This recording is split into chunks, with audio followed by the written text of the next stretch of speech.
Guys, well, I don't think I haven't done my edges, but anyways, just wanted to let you guys know that I'm going somewhere and I'm already late. Well, I came across a certain post from one of my contact lists, and I saw it's written, the post is written, walk a miles in my heels, and this is Heels4Pad charity. So I think they raise funds and donate pads, and I just want to be part of that and experience and listen to them. And I think the guest speaker is Lucy Nyawira, if I'm not wrong. I'll go back and check the name again and write it here, but I really wanted to go. The entrance is free, everything is free, so it's you walking in.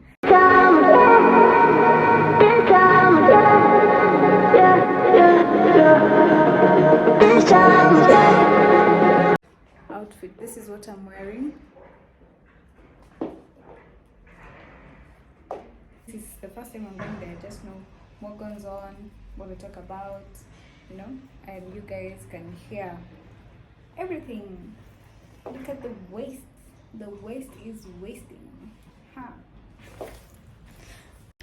Guys, this is the location, and I was so excited that I was here. Actually, this was my first time, and I didn't really know whether it was on the first floor or ground floor, so I also wanted to know what is in Nairobi Street Kitchen. So guys, we're finally here, and guess who I got to meet? Musao, the mentalist. I've always wanted to meet him, and you guys need to watch this video till the end so that you get to see what he did for us. And finally we are here. As you hear, Heels4Pads, these are people who donated the shoes in exchange for pads. So see various sizes. Because even in India, like, period poverty is such a thing that a lot of times women in the rural areas end up using like cloths which get dirty, and it can like really infect your body. So just even menstrual education is just a big challenge. Yeah, the stigma, right? So when we first started out, I remember we went to some slum in Kubwa, and we it's right now kids at least a 3-month supply, and boom, even before we got the women were already selling them. Like for them, it's like I've been selling them. Why they need one now? So a lot of people ask us, how did Heels4Pads start? So we have our mother company, which is called Sister Speaks Global. We're a female-centered events company, and we focus on creating events and forums for women to come together. We create accountability partners, we create, vision board parties, and ways to empower. History was in April for Sister Speaks, but in May is actually the anniversary for when Heels4Pads was born. One of our founders, came up with the concept of like, why don't we think of a creative way of fundraising for pads, In end month, on the 28th of May is Menstrual Hygiene Day. And we're like, let's get our girlfriends and get them to donate heels. And when they donate the heels, we can actually give them to people in exchange for pads. So it was just meant to be a fun thing for 1 month, and then we'll find a children's home, donate, let it be good with the Lord. But then when we started, going on the ground, people, number one, those donating is such an overwhelming response. People wanted to donate so many heels and declutter. And then now when it came to visiting the different slums and communities, like marginalized communities, there are just some things you can't unsee. And when we realize the harmful alternatives that women and girls are using in modern day, like the 21st century, the age of digital technology, I mean, there are places we've gone, we've seen women, instead of using a pad, they use ash. Instead of using a pad, you find a woman using a sock. Instead of a woman using a pad, she's using cotton wool. You go to some faraway places, instead of using a pad, you see women using like cow hide as a pad. That was just so mind-blowing. Some places in the coast, you'll find a girl sitting on sand for 3 days because she doesn't have a pad. And I'm like, why? A packet of pads on average in Kenya costs about 50 bucks. 50 shillings. We've gone to counties around now. I mean, it's not a new story where girls are doing transactional sex because they don't have a pad. Why should a 13, 14-year-old think about giving her body to someone because she wants to get money for a pad? It's very counterproductive. And so that was kind of like the birth of what we started doing. Because once we started doing it, it's like you couldn't look back and be like, oh, someone else will take care of it. When it comes to period poverty, it's our individual responsibility to do what we can where we can. You don't have to be big. We started very small and progressively. Once we understood the dynamics and the difficulties, we understood it's not enough to just donate. You also have to educate. So also menstrual education is a very, very big part of what we do. So when we go to schools, women's prisons, rescue homes, hospitals, maternity wards, educating. Because you can go somewhere, but if someone doesn't see the value in what you're giving them, they're also not going to use it properly. And also we like to educate women on the different menstrual products that are out there. When it comes to girls, we like to let them know about their health. We also talk about things like consent. When we're dealing with young girls, we tell them about consent and how your body is your home, and no one should violate it. Because a lot of times, so many young girls are violated, but they don't know what to do. So knowledge is power at the end of the day, and we are on a mission to empower women and girls. One menstrual cup, one reusable dignity kit at a time, and we're constantly seeking different ways of putting innovation into what we do. So let me show you our pad dispenser. So we have a program called Adopt a Dispenser. So this is the pad dispenser. Yeah. It's almost like a pad ATM. So what someone does, we give girls something that almost looks like an ATM card. They scan the machine, and when they scan the machine on the back end, it's able to collect data. It keeps the students anonymous, but we know that student 5003 used 12 pads in the month of May. But we also found that sometimes when you make donations, it's hard to maintain accountability. So with this, we combine tech and feminine needs, and we're able to account for each and every pad that we donate to schools. And this usually is a long-term commitment. So any corporate that partners with us or adopts a dispenser, they do it for a minimum of 3 years. So you're able to impact girls in their education, so they are not interrupted with their periods for 3 years. And we're able to also measure the impact.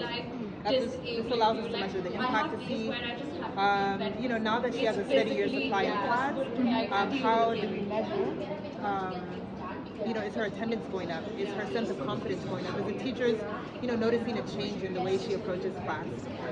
And that is our Adopt a Dispenser program.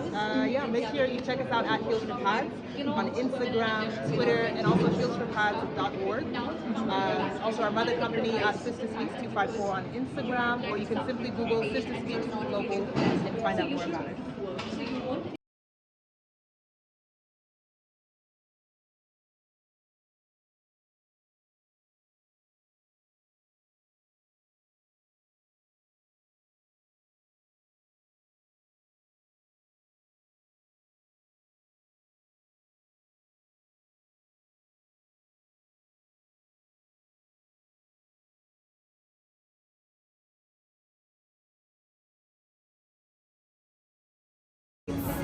Reusable, is it? Yeah, it's reusable. It's a different color. So essentially you have this. This is the absorber. This is what absorbs the blood. You just stick it in there. Stick it in there. Then you take your panty and you lay it flat here.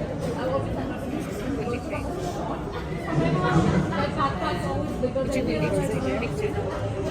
There we go. I just need to hold it like this. Yeah.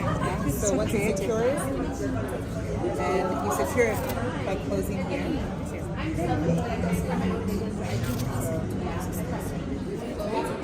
can keep it between 4 to 6 years. I mean, sorry, 4 to 6 hours. So like 6 years. Yeah. Also, it's more or less like the pad. Yeah. And if they have a heavy flow, they can do a double layer of the flannel, the liner inside. So my mom actually, she kind of has like her own NGO.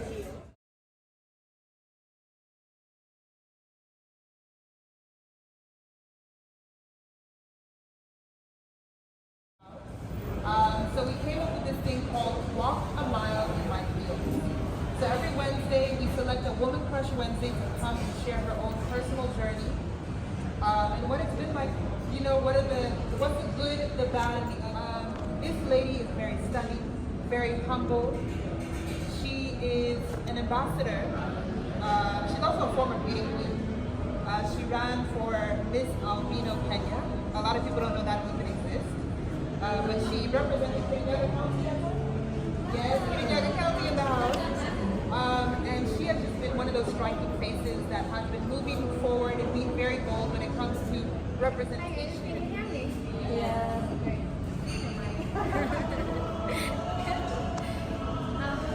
Hi guys, how are you doing? I'm so happy to meet all of you. We've had absolutely amazing conversations in the workshop. It's a real blessing to meet you guys and also you guys. When I was invited to speak today, I really didn't necessarily know how to start or what to say. But I felt like because for me, I'm somebody who always wants to speak about something that is important to my heart. I usually don't just want to have conversations for the sake of having them. And in this stage of my life, I feel like something that I'm really indebted to is self-awareness. And I thought it would be beautiful if we shared what that means to us. The journey of self-realization. Like even the founders for Heels4Pads, I think you first of all get to understand who you are, so then you can be able to realize what you can do and what you want to do. Right? New kweli ama ni uongo? I'm just that is what I think. So for me, I just wanted to pass on the message of wherever you are on your journey of realizing who you are and your purpose on this universe, it is absolutely okay and right. Because sometimes there are people who are more aware than us, and sometimes it's nice and sometimes you're like, you beat yourself up because you're like, oh, I'm an adult, I should be able to know who I am and what I want. And sometimes because of like your journey in life, where you were born, some people are more have more advantage than us. So maybe you had woke parents and they taught you self-confidence, self-awareness, and some of us didn't get that. So I think it is very important for us to hear people say that it is okay on the level and stage you are for your self-awareness. As long as you know that your goal is to become 100% self-aware, 100% loving yourself, that is what is most important. It is the goal.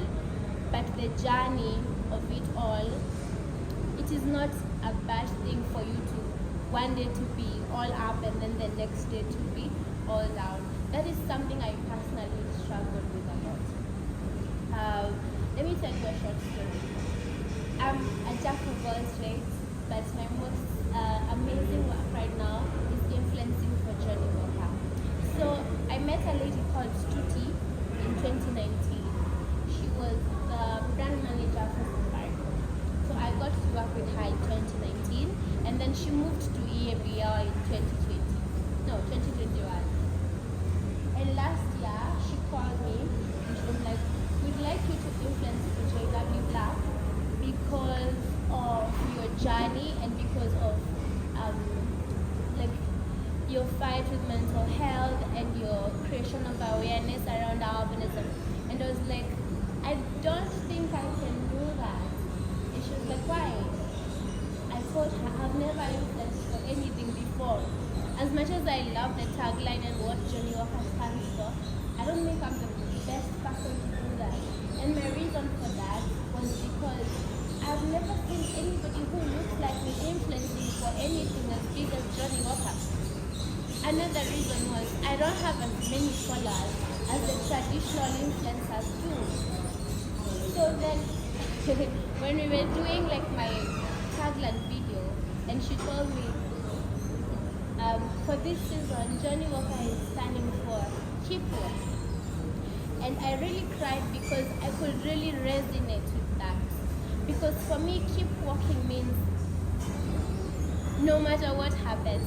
I know I sound like those motivational speakers, but in my journey, creating awareness for my condition, sometimes you get, especially when you are around people that are like-minded, you get to a point where you feel like everybody around you now understands what you're talking about.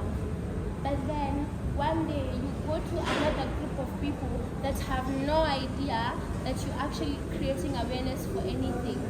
Especially when you go to like rural areas or when you go to like downtown Nairobi and somebody says just one thing, something that you've been trying to fight against and trying to educate people against, and your mind just spirals 2.0 and you feel like, oh my god, I'm not I just wanted to give you the floor to do some self-management. Of course, yeah? The moment all of you have been waiting for. One moment, yeah? Yeah, moment. Okay, so I'm gonna be trying something very new. This is something fresh in the market. I've never done this before. I'm gonna make this more than impossible, yeah? So for most of you who do not know me, I'm a mentalist. So I read minds. I do hypnosis, magic, just a mixture of all of that and mind reading, yeah? So I need a volunteer for this one. Any volunteer? I'm not gonna hypnotize you, but you're safe. Trust me. You're sure? All right, good. So you're very sure about this, aren't you? Do me a favor. Hold on to this. Don't let me touch it. Okay? Just keep that until when I ask you to do something for me. Yeah. So it's a very simple task. And I need another volunteer for this. Who's here is good with time? Time? Not really. Taking time. Well, it's not really. There's no calculations they're gonna be doing. It's just something simple. Just a question. Anyone? Actually, I'm gonna pick someone. Let me pick you for this one. Yeah. What you're gonna do is simple. It's a very simple task.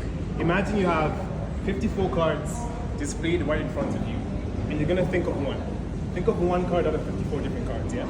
And just tell everyone. Free choice. Make sure it's a free choice. Alright? The Two of Hearts. Do you want to change your mind? You sure? Like 100% sure. Alright, good. Now, thank you for that. So she chose the Two of Hearts. I'm gonna unlock my phone, and what's gonna happen now is I'm gonna head over to my stopwatch. So someone's gonna help me with this. I'm gonna time myself for this. Yeah. Just help the phone. Yeah. We're gonna hold on to this. We're gonna do a simple tricep. Just help the phone. Show everyone the phone this way. Alright, everybody can see that? We're gonna have a simple triceps. It's gonna be a very simple exercise, but the idea is I'm gonna count down a couple of cards. Like I'm gonna start counting them down, yeah? And you're gonna be my table for this. Give me your hands for a second, yeah? When I start counting down the cards, you're gonna click start. Okay. When I get the card, you're just gonna click start again. Start, okay? So you're gonna hit start and start again. Alright? Ready? Until I find the Two of Hearts.